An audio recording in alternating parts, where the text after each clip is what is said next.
Dear friends, स्वागत है आप सबका कृष्णा लॉ एकेडमी में। मैं हूं ममता।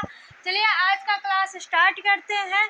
जैसा कि मैंने पिछले क्लास में बताया था कि मैं मेंस रिया पे एक अलग से लेक्चर लेकर आऊंगी, जिसमें मैं आप सबको समझाऊंगी कि मेंस रिया है क्या, मेंस रिया से संबंधित लैटिन मैक्सिम समझाऊंगी और फिर कुछ केस लॉ समझाऊंगी। तो चलिए आज का क्लास हम स्टार्ट करते हैं। मेंस रिया यानी दुराशय। मेंस रिया को मैंने पिछले लेक्चर में ही समझा दिया है कि जो आशय होता है, जो इंटेंशन होता है, वो इंटेंशन ही अगर गलत वे में आता है, कोई अपराध करने के लिए मन में कोई आशय जगता है तो उसे दुराशय कहते हैं, उसे मेंस रिया कहते हैं। बिना मेंस रिया के कोई अपराध नहीं हो सकता। तो इससे के लिए आइए समझते हैं क्या है ये मेंस रिया प्लस एक्टस रिया। प्रेजेंट अगर मेंस रिया भी प्रेजेंट है मेंस रिया भी और एक्टस रिया भी प्रेजेंट है तो क्राइम बन जाएगा। मेंस रिया भी मन में ये है कि हाँ, हमें किसी के घर में डकैती करना है, डकैती करने के लिए हमने फुल तैयारी कर ली है। मेंस रिया हमारे मन में बन चुका है, हमने तैयारी कर ली है और हमने एक्टस रिया भी कर दिया, हमने किसी के घर में जाकर के डकैती भी कर ली, तो वो फुल अपराध बन चुका है, वो क्राइम हो गया, ये माना जाएगा कि वो क्राइम हो गया। फिर आता है मेंस रिया प्लस एक्टस रिया। मेंस रिया अगर अब्सेंट है और एक्टस रिया अगर प्रेजेंट है तो नो क्राइम। जैसे इसको समझने की ज़रूरत इस तरीके से है कि फॉर एग्जांपल अगर हम कोई काम कर रहे हैं, अगर हम कहीं जा रहे हैं तो हमारा आशय किसी को धक्का देना नहीं है, लेकिन भीड़ भाड़ वाली जगह है और वहाँ पे गलती से हमें किसी को धक्का लग गया और वो गिर गया, उसे गंभीर चोट लग गई, क्या वहाँ पे मैंने अपराध किया?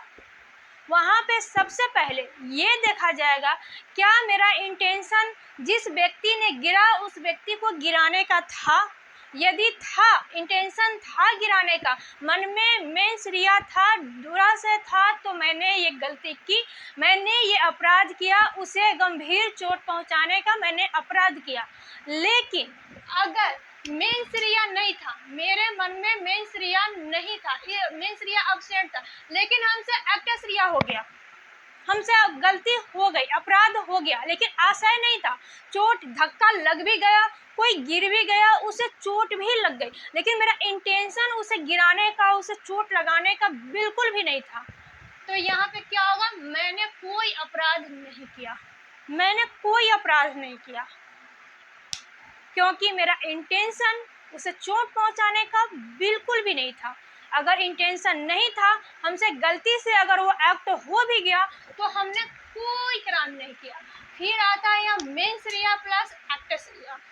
मेंस रिया अगर प्रेजेंट है, एक्टस रिया अब्सेंट है, तो यहाँ अपराध हो जाएगा। फॉर एग्जाम्पल इसको ऐसे समझते हैं कि मन में मेंस रिया है कि हमें चोरी करना है। इसको इस तरीके से समझते हैं कि कोई ए नामक व्यक्ति है और वो ट्रेन में सफ़र कर रहा है। कोई ए नामक व्यक्ति है, कोई ए नामक व्यक्ति है, वो ट्रेन में सफ़र कर रहा है और कोई बी नामक व्यक्ति है, तो इसके पास क्या है, इसके पास रुपये है और इसने देख लिया, बी ने देख लिया, तो बी को क्या लगा कि मुझे चोरी करना है, मुझे इसके पॉकेट से जो रुपये है और उस रुपये को निकालना है। तो इसने क्या किया, यहाँ से अपना हाथ इसके पॉकेट में बढ़ाया, इसके पॉकेट में डाला। क्यों इसने इसके पॉकेट में हाथ क्यों डाला? क्योंकि इसका इंटेंशन क्या था, इसके मन में मेंस रिया था चोरी करने का, इसके मन में मेंस रिया था चोरी करने का। इसने चोरी करने के इरादे से इसके हाथ में पॉकेट डाला, परंतु इसके हाथ डालने से पहले ही इस ए नामक व्यक्ति ने अपना पैसा उस पॉकेट से निकाल लिया, उसका पॉकेट हो गया खाली। फिर इस बी नामक व्यक्ति ने जो पैसा निकालने के लिए जो हाथ डाला उसका पॉकेट में, तो हाथ पॉकेट बिल्कुल भी खाली था, इसके हाथ कुछ भी नहीं लगा, इसके हाथ कुछ भी नहीं लगा, ये चोरी नहीं कर सका, ये एक्ट नहीं कर सका। तो क्या ये इसने कोई अपराध नहीं किया? बी ने कोई अपराध नहीं किया? नहीं, बी ने अपराध किया, क्या किया, इसने चोरी करने का अपराध किया, इसने अटेम्प्ट टू थेफ्ट किया, इसने चोरी करने का प्रयत्न किया, परंतु पैसा न होने की वजह से ये नहीं कर पाया, एक्ट नहीं कर पाया। लेकिन इसने प्रयत्न तो किया, ये अटेम्प्ट टू थेफ्ट किया, इसने अटेम्प्ट किया लेने का, लेकिन कर नहीं, क्योंकि इसका मेंस रिया था। यहाँ पे 100% क्राइम हो जाएगा। इसने क्राइम कर दिया, इसने अपराध किया, चोरी का अपराध इसने किया। क्यों? चोरी करने का प्रयत्न किया, परंतु पैसा न होने की वजह से ये पैसा नहीं ले पाया। पैसा नहीं ले पाया सिर्फ इसलिए कहा जाए कि इसने चोरी नहीं किया? बिल्कुल भी नहीं। अगर पैसा होता तब तो ये ले लेता, नहीं था तब तो नहीं ले पाया। मेंस रिया इसके मन में ये तो था ना, मेंस रिया था ना चोरी करने का, मेंस रिया प्रेजेंट था, पर ये एक्टस रिया नहीं कर पाया, फिर भी इसने क्राइम कर दिया। ये है मेंस रिया का डिफिनेशन। फिर मेंस रिया का कुछ लैटिन मैक्सिम है, तो इसे समझते हैं। क्या है? एक्टस नॉन फेक्सिड रियम मिसी मेंस सिटिरिया। इसको क्या कहते हैं? जब तक किसी का मन दोषी न हो तब तक उसके द्वारा किया गया कार्य अपराध नहीं होता है। जब तक मेरा मन दोषी नहीं है तब तक मेरे द्वारा किया गया कोई भी अपराध कार्य अपराध नहीं है। इसको एग्जाम्पल से समझते हैं। जैसे यहाँ पे एक ए नामक व्यक्ति है, इसको क्या किया कि जबरदस्ती 4 लोगों ने मिलके बी सी डी ई, ये चारों ने मिलके क्या किया? इसको फोर्सफुली ये क्या है? तिजोरी खोलने का काम करता है। ये लोहार है, ये काम करता है बंद ताले को खोलने का। इन 4 लोगों ने लूट करने के लिए इनसे लॉकर नहीं खुल रहा था, इसलिए फोर्सफुली इस ए नामक व्यक्ति को लेके गया यहाँ इस स्थान पे। यहाँ पे एक लॉकर है, इसे खोलने के लिए इसे फोर्स किया, इसके कान पे बंदूक को लगाया और इसको बोला कि तुम इसको खोलो वरना मैं तुम्हें मार दूंगा, तुम इस संदूक को खोलो वरना मैं तुम्हें मार दूंगा। इस लॉकर को इस ए ने मजबूर होकर, इसको लॉकर को खोलने का इसका कोई इरादा नहीं था, इसका कोई इंटेंशन नहीं था, यहाँ इसका मेंस रिया बिल्कुल भी नहीं था वहाँ लूट करवाने का, लॉकर खोलने का। लेकिन इन 4 लोगों ने फोर्सफुली इन्हें डराकर धमकाकर इन्हें ये लॉकर खोलने के लिए मजबूर किया। ये मजबूरी में डर के मार से इन्होंने ये लॉकर को खोला। तो क्या ए ने कोई अपराध किया? नहीं, ए ने कोई अपराध नहीं किया। अपराध इन 4 ने किया, इन्होंने कोई अपराध नहीं किया। तभी कहा जाता है कि जब तक किसी का मन दोषी न हो तब तक उसके द्वारा किया गया कोई भी कार्य अपराध नहीं है। इसका मन दोषी बिल्कुल भी नहीं। उसके बाद फिर यहाँ आता है कि एक्टस मी इन वाइट ऑफ एक्टस नॉन इज मेंस एक्टस, मेरी इच्छा के विरुद्ध किया गया कार्य मेरा नहीं है। अदालत में ए को बुलाया जाएगा तो क्या जज के सामने ये क्या कहेगा? ये ए नामक जो व्यक्ति है ये क्या बोलेगा कि मैंने इस लॉकर को अपने इच्छा से खोला? नहीं, ये यही कहेगा कि जिस लॉकर को मैंने खोला उसको खोलने का मेरा कोई इंटेंशन नहीं था, मेरा कोई इरादा नहीं था, मुझे फोर्सफुली मजबूर किया गया कि मैं उस लॉकर को खोलूं, मेरी इच्छा के विरुद्ध वो कार्य हुआ है। और जो कार्य मेरी इच्छा के विरुद्ध किया गया है वो कार्य मेरा नहीं है, वो मैंने नहीं किया, वो मुझे मजबूर और जबरदस्ती करवाया गया है। तो यहाँ पे ये समझ गया कि जिस भी व्यक्ति का मन अगर दोषी नहीं है तो उसके द्वारा किया गया कोई भी कार्य वो अपराध नहीं है। अगर कोई कार्य वो ना भी करता है परंतु उसका मन अगर दोषी है तो फिर वो अपराध के कैटेगरी में आ जाता है। इसीलिए मेंस रिया का होना अति आवश्यक है। इससे जुड़े कुछ केस लॉ है, इसे समझते हैं। फाउलर वर्सेस पैडियट 1758 का ये केस लॉ है। इस केस लॉ में कहा गया है कि से छोटा से छोटा कार्य हो या बड़ा से बड़ा कार्य हो, किसी भी कार्य को होने के लिए मेंस रिया का होना अति आवश्यक है। यदि मेंस रिया नहीं है तो फिर ये अपराध नहीं है। सेराज वर्सेस रूटजन में कहा गया है, जस्टिस राइट ने ये बोला कि मेंस रिया का होना तब तक आवश्यक है जब तक कोई इसे ये आकर के सिद्ध ना कर दे कि मनोस्थिति आवश्यक नहीं है।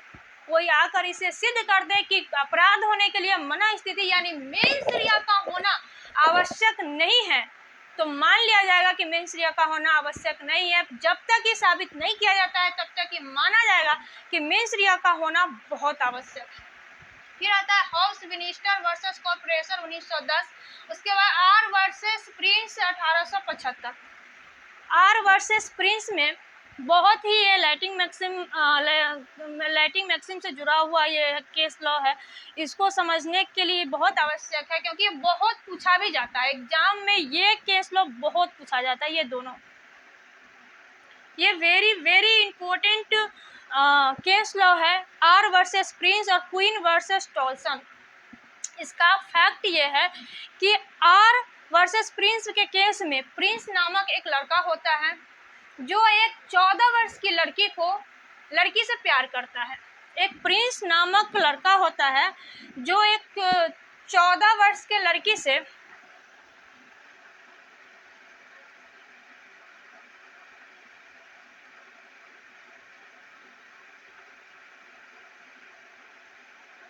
प्रिंस ये क्या करता है, एक 14 वर्ष के लड़की से प्यार करता है और इसको ये शादी करने के लिए इसके माँ बाप के मर्जी के खिलाफ, मतलब उनसे बिना पूछे, उनसे बिना सहमति लिए इसके साथ ये क्या करता है कि ये दोनों भाग जाते हैं।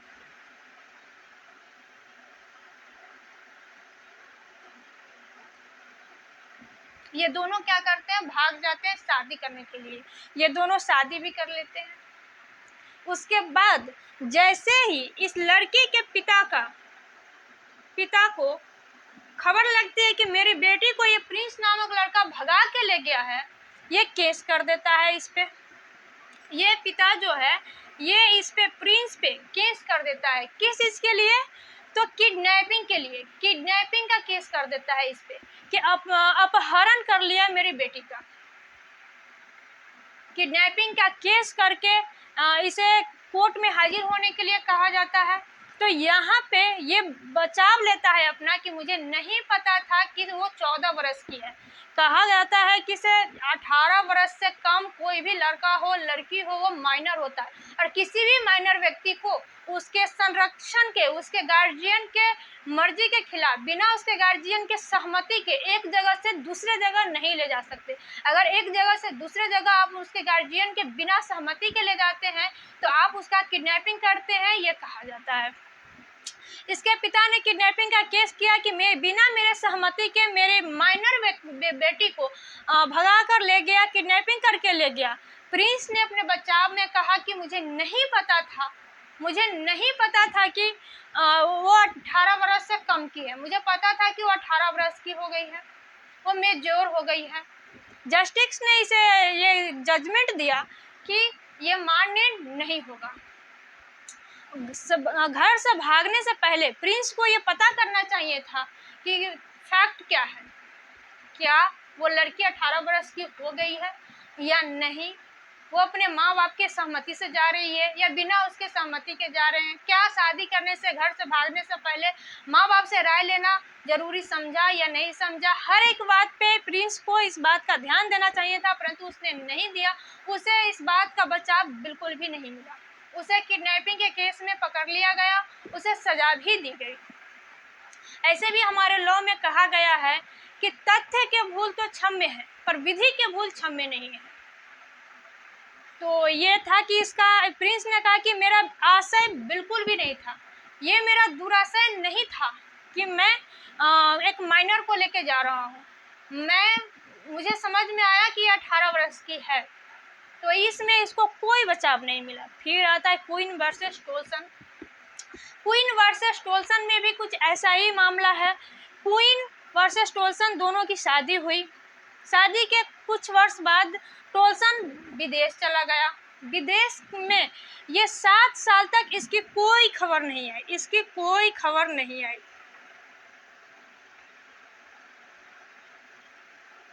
इसकी कोई खबर नहीं आई।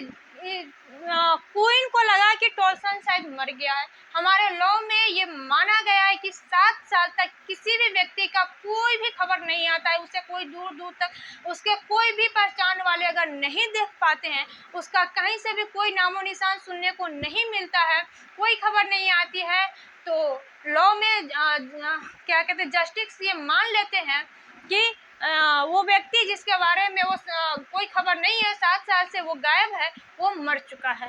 तो लॉ में ये मान लिया जाता है कि ये मर चुका है। क्वीन ने ये माना कि ये मर चुका है। इसके बाद क्वीन ने क्या किया कि दूसरी शादी कर ली। इसने दूसरी शादी कर ली।